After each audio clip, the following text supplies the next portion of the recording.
In this video, we are going to do some review of sections 2.2 and 2.3 on inverses. And our focus is on doing some practice problems. Practice problems specifically with an emphasis on conceptual problems. Okay, so let's take a look at an example. So suppose that A is a 3 by 3 matrix. For each part of the problem, we want to pick one of the following descriptions and give a short proof. So there's a part A, there's a part B, there's a part C. For each of those, the answer is either it's definitely invertible, it may or may not be, or it's definitely not invertible. And we have to decide which it is and give an explanation, a short proof for why. Okay, so let's take a look at part A. So first, I want to have you all pause the video and try it on your own first. That's really important and valuable to do. Okay, so I want you to pause the video just for a minute to try this question. 4, 3, 2, 1, pause it. Pause it and try it on your own for 1 minute. All right, so hopefully you did that. Hopefully you paused it and tried it on your own for about a minute. Let's talk about part A together. So part A, it tells us that AX equals 1, 1, 1 has a unique solution. So remember, unique just means it has one solution. For it to have a unique solution, well, the only way that's possible if the matrix is no free variables. This means A has no free variables. There are no free variables. And if there's no free variables, that means a pivot in every column. That means a pivot in every column. And because the matrix is square, it's got the same number of rows and columns, well, that would mean all the rows have to have a pivot as well. So since A is square, all the columns and rows have pivots. All right, and if they do, if all the rows and columns of a matrix have pivots, that means our matrix is invertible. Okay, so this arrow, I write it, this implies that A, our matrix, is definitely invertible. All right, so that is our answer. Okay, so this is answer choice 1. All right, let's take a look at part B. So again, I want to have you first try it on your own. So pause the video again for just 1 quick minute to try this. 4, 3, 2, 1, pause it. Pause the video for a minute to try this. All right, so hopefully you did that as well. If you haven't paused it, again, I'd really encourage you to do so. The time that you spend trying it, even if you're not able to fully do the question in that time, is really valuable. Okay. All right, let's look at part B. So this time it says that AX equals 1, 1, 1 has no solution. In other words, the system is inconsistent.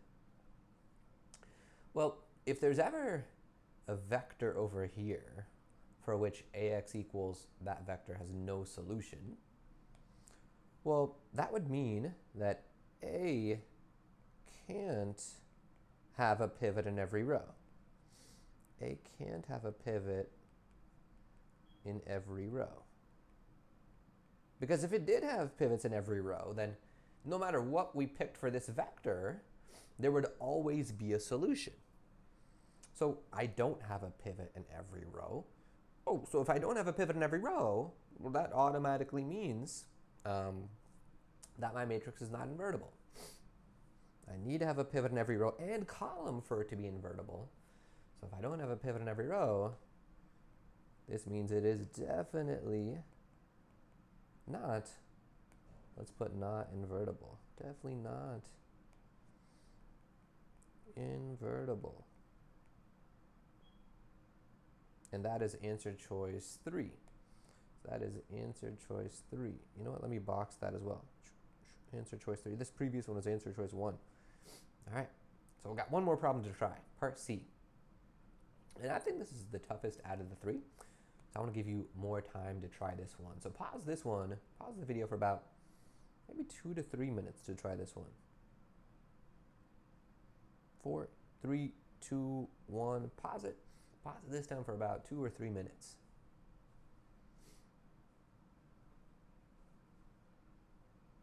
right, so hopefully did that. Hopefully pause for about 2 or 3 minutes to try this. Let's talk about it. So this time, based on what's given to us, we're told that if you multiply a by this vector 1, 2, 3, you get out the vector 1, 1, 1. And if you multiply a by the vector 3, 0, negative 1, you get out the vector 4, 4, 4.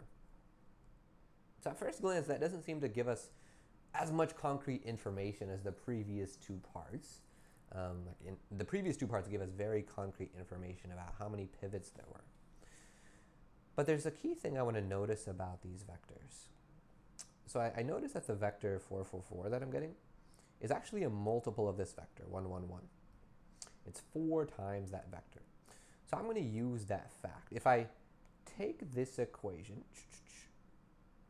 and I multiply both sides by 4 to get 4 times a times 1, 2, 3 equals 4 times 1, 1, 1, I can produce that same output vector.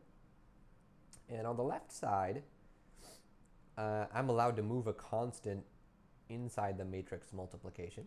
That's a property of it being linear. And if I move it in, I get to multiply 4 to each of the entries. So I get 4, 8, 12. And this equals 4, 4, 4, the vector 4, 4, 4.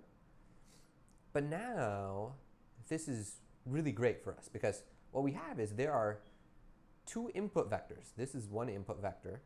And this is another input vector that both have the same output. They both have the same output 4, 4, 4.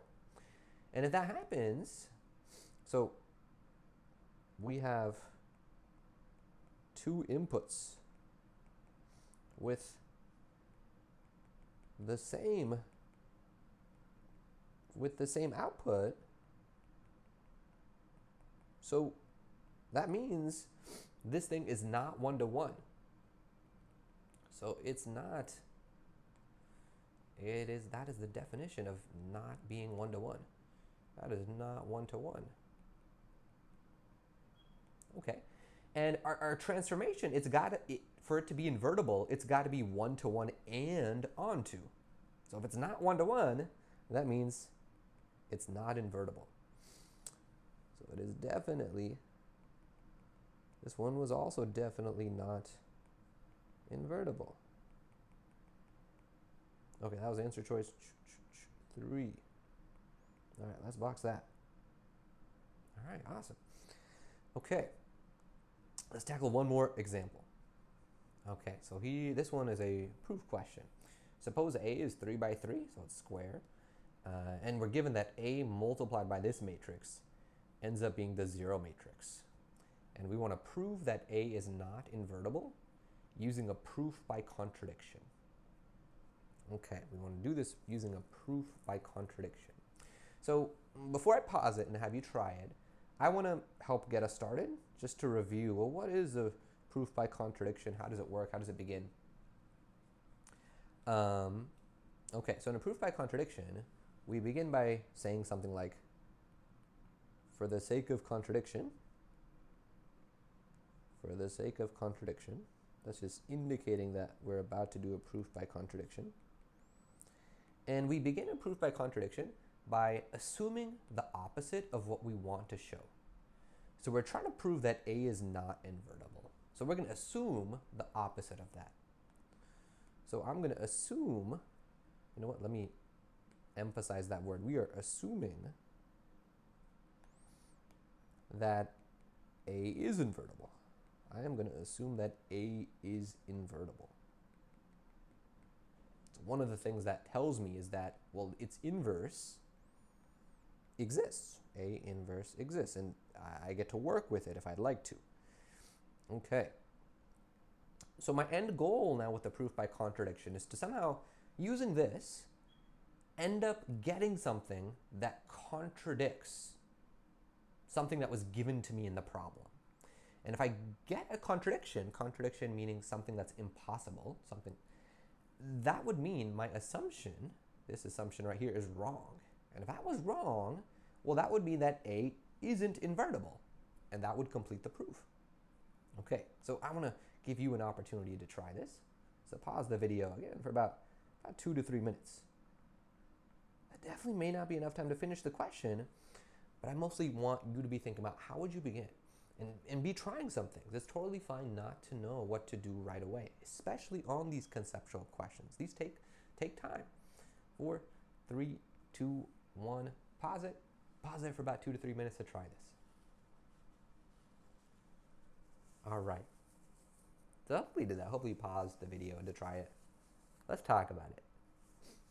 Okay. All right, so I'm assuming that A is invertible. In other words, that A inverse exists. One thing that we can do if we have something like this, that a matrix is invertible, is we could multiply both sides by the inverse. That is something that we can do. So what I'm going to do is I'm going to take my equation, which is A times that first matrix, 1, 5, negative 3, 0, 2, negative 4, 0, 0, 3, equals this other matrix. For the other matrix, let me just write 0. The 0 matrix. That's just a little shorter. And I'm going to multiply both sides of the equation by A inverse. But remember, when you multiply both sides of an equation by a matrix, it matters whether you put it on the right side or whether you put it on the left side. Because I can't necessarily just switch the order to the other side. When I switch the order in which I multiply matrices, usually that's different. Okay, so it's going to be better for me to multiply by A inverse on the left. That way it's right next to the A. So if I do it on that side, I have to do it on this side of the equation. Okay, and what's nice about this is we know what A inverse times A is. That's the identity. And the identity times something is just the something. So on the left side of the equation, we end up with 1, 5, negative 3, 0, 2, negative 4, 0, 0, 3, that matrix, equals the inverse, whatever the inverse is, times the 0 matrix. But anything times 0 is 0. So this is the 0 matrix. So what we have now is that this matrix is equal to the 0 matrix. But that doesn't make sense. That's impossible. Those are not the same. And that's our contradiction. So this is a contradiction. Okay, I'm really excited about the fact that we have a contradiction, because once we get a contradiction, that means our assumption, which was, sorry, I didn't mean to erase that. Our assumption, which was here, well, that's false. Our assumption is false. So I get to say it follows. And if our assumption is false, that means that, well, A was actually not invertible. A is not invertible.